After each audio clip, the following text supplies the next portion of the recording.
I'd like to bring you a little video today on how you can tell if your Gen 1 late build 2014 Mustang has Gen 2 heads. I don't think there's any information out there really showing how you can tell, so I'd like to demonstrate on my 2014 Mustang what to look for. I have the intake manifold off to make it easier so you can see it.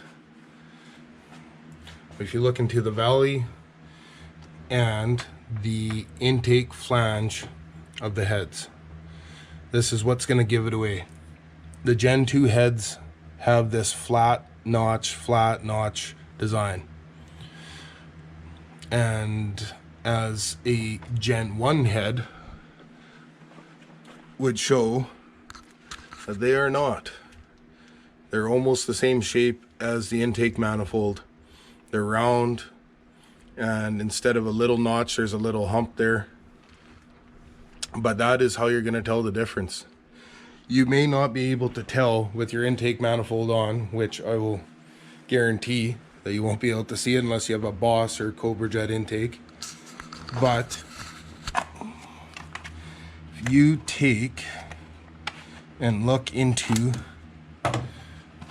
underneath your driver's side coil cover at this barcode right here. Get a little closer here. So on that barcode, it's going to tell you what Ford built this engine for. And the bottom numbers, the 04, 03, 14, that's when the engine was built. Some say that you can determine it off of that.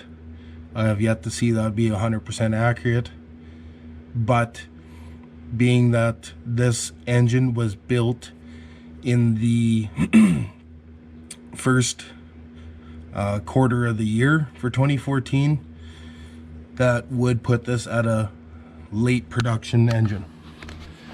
And so lucky me, I have the Gen 2 heads. Once again, you can see how the intake ports are flat with the notches in them. I've heard some vehicles have a Gen 2 head on one side, Gen 1 head on the other.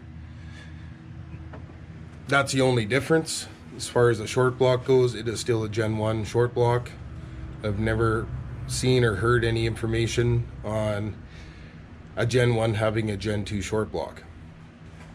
And just to go back over to verify the difference of a Gen 1 set of heads will look like that. So if you're interested, you need to find out, you can always pull your intake manifold off and they'll tell you. But before you get started, look at this date code and determine if your motor was built in 2014. That would be a good start to look at. But there you go, a little video just in regarding of the rare Gen 1 with Gen 2 heads.